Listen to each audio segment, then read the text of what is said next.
নমস্কার। ২০২৪ ভারতবর্ষের ১৮তম লোকসভা নির্বাচনের ফল প্রকাশের পর সারা ভারত জুড়ে আবারও বিজেপির জয়জয়কার ও কংগ্রেস ধরাশায়ী হয়েছে। তৃতীয়বারের জন্য মোদির নেতৃত্বে এনডিএ আবার সরকার করতে চলেছে, যা ভারতের ইতিহাসে প্রথম কোনো সরকার পরপর তৃতীয়বার ভারতের দায়িত্ব সামলাতে চলেছে। ২০১৯ লোকসভা ভোটের তুলনায় কিছুটা কম আসন পেয়েছে ঠিকই, কিন্তু প্রাপ্ত ভোটের সংখ্যা কমেনি। যোগ বিযোগের হিসেবে কটা আসন কম হতে পারে, কিন্তু মানুষ আবারও মোদিকেই চেয়েছে। সেই রকমই পশ্চিমবঙ্গের চিত্রটাও প্রায় একই। ২০১৯-এ বিজেপি পেয়েছিল ১৮টি সিট ও তৃণমূল পেয়েছিল ২২টা, আর কংগ্রেস ২টি ও বামফ্রন্ট ০।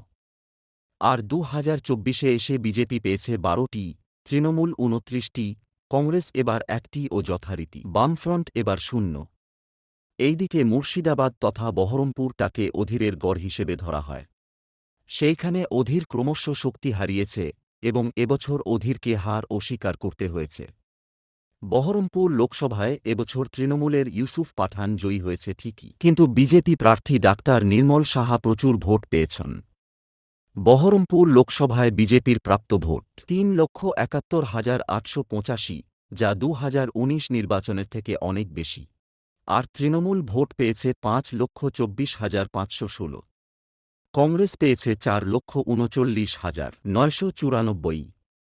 এবারের ভোটে বহরমপুর লোকসভার ৭টি বিধানসভাতে বিজেপি ভালো ভোট বাড়িয়েছে। সেই সঙ্গে বেলডাঙ্গা বিধানসভাতেও বিজেপির যথেষ্ট পরিমাণে ভোট বেড়েছে এবং বিজেপি বেলডাঙ্গা পৌরসভাতেও তৃণমূল কংগ্রেসকে পিছনে ফেলে ৫২১ ভোটে এগিয়ে আছে। এমনকি বেলডাঙ্গা পৌরসভার চেয়ারম্যানের ওয়ার্ডেও তৃণমূলকে পিছনে ফেলে এগিয়ে গেছে বিজেপি, এবং বেলডাঙ্গা পৌরসভার ২ নম্বর ওয়ার্ডেও বিজেপি অনেক এগিয়ে আছে। ২ নম্বর ওয়ার্ডে প্রাপ্ত ভোট বিজেপি পেয়েছে ৯৫০ ভোট, কংগ্রেস পেয়েছে ২৮৮ ভোট ও তৃণমূল পেয়েছে ২৫৪ ভোট, যা কংগ্রেসের থেকে ৬৬২ ভোটে এগিয়ে। তাই বড়ুয়া কলোনি ও রেলবাজার ২ নং ওয়ার্ডের কাউন্সিলর ও বিজেপির পক্ষ থেকে সকল জনগণকে ধন্যবাদ জানাই। বহরমপুর তথা বেলডাঙ্গার মানুষ বিজেপির উপর ভরসা রেখেছে, তাই বিজেপি এত ভোট পেয়েছে।